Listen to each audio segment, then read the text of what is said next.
Shalom Bapak Ibu Saudara yang dikasihi Tuhan.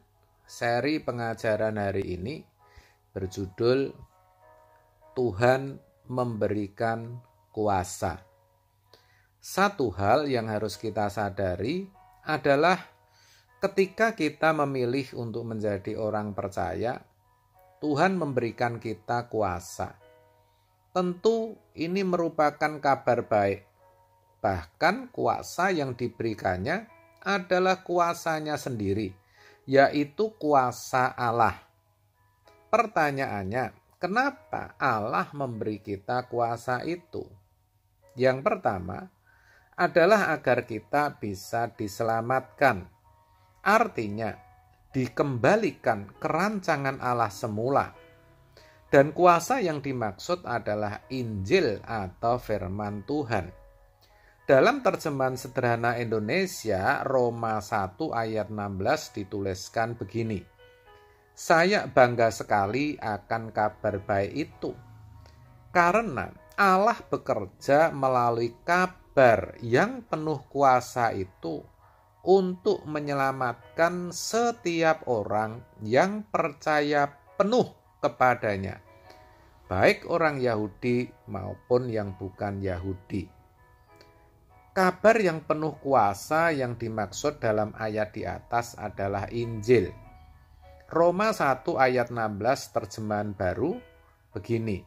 Sebab aku mempunyai keyakinan yang kokoh dalam Injil. Karena Injil adalah kekuatan Allah yang menyelamatkan setiap orang yang percaya. Pertama-tama orang Yahudi, tetapi juga orang Yunani.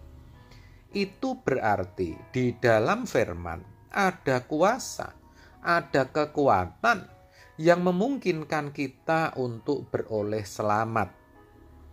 Itu yang pertama. Yang kedua, Tuhan juga memberi kita kuasa untuk menjadi anak-anak Allah. Hal ini dituliskan dalam Yohanes 1 ayat 12. Tetapi semua orang yang menerimanya diberinya kuasa supaya menjadi anak-anak Allah, yaitu mereka yang percaya dalam namanya. Jadi barang siapa percaya dalam namanya, maksudnya nama Yesus, diberi kuasa supaya menjadi anak-anak Allah. Kata kuasa atau exousia artinya hak atau kemampuan. Dengan demikian, setiap orang percaya memiliki hak atau kemampuan untuk menjadi anak-anak Allah, untuk berkeadaan sebagai anak-anak Allah. Pernahkah saudara merenungkan akan hal ini? Sungguh ini sangat luar biasa kalau mengingat siapa kita dan bagaimana keadaan kita. Orang yang dahulu hidup dalam kegelapan, tetapi melalui Yesus diberi hak untuk menjadi anak-anak Allah. Itu kalau bukan kebaikan Tuhan, pasti tidak mungkin.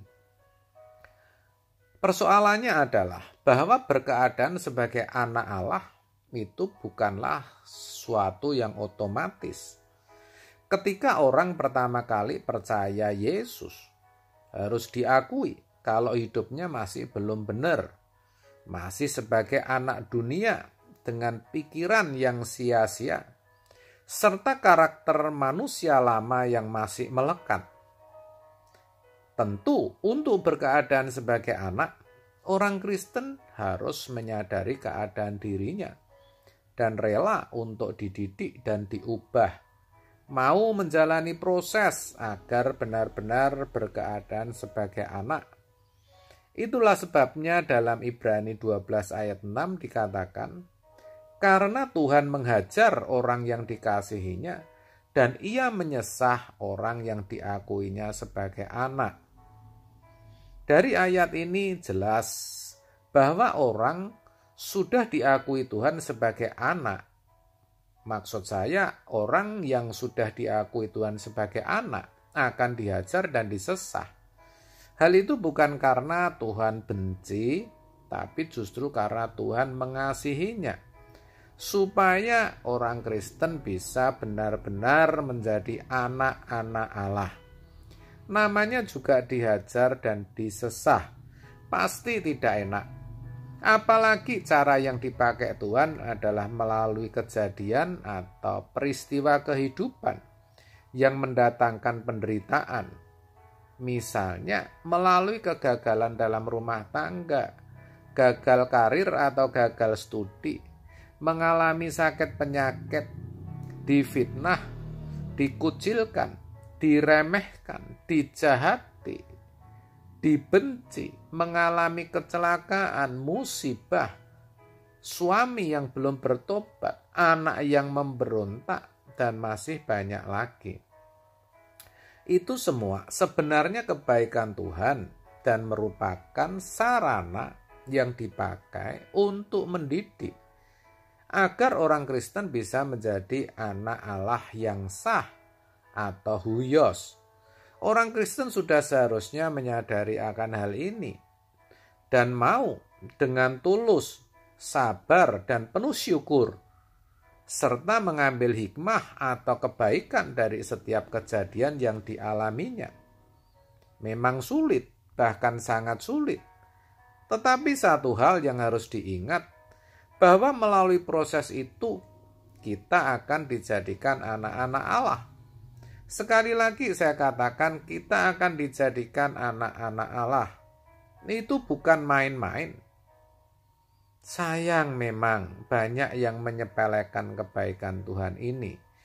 Jadi wajar kalau prosesnya berat, dan itu tentu beda dengan menjadi anak dunia. Karena menjadi anak dunia itu otomatis dan tidak butuh proses. Oleh sebab itu saudara, kalau sekarang saudara sedang mengalami banyak pergumulan, tidak apa-apa, jangan putus asa, jangan menyerah. Karena melalui semua itu saudara sedang dibentuk agar bisa diterima Allah sebagai anak-anaknya. Tuhan juga tidak membiarkan saudara sendiri. Dia sudah berikan firman-Nya.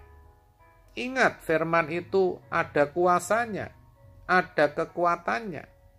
Jadi kalau saudara tetap berpegang teguh pada firman Allah, saudara akan bisa melalui semua itu. Apalagi Roh Kudus yang selalu menuntun dan menyertai saudara.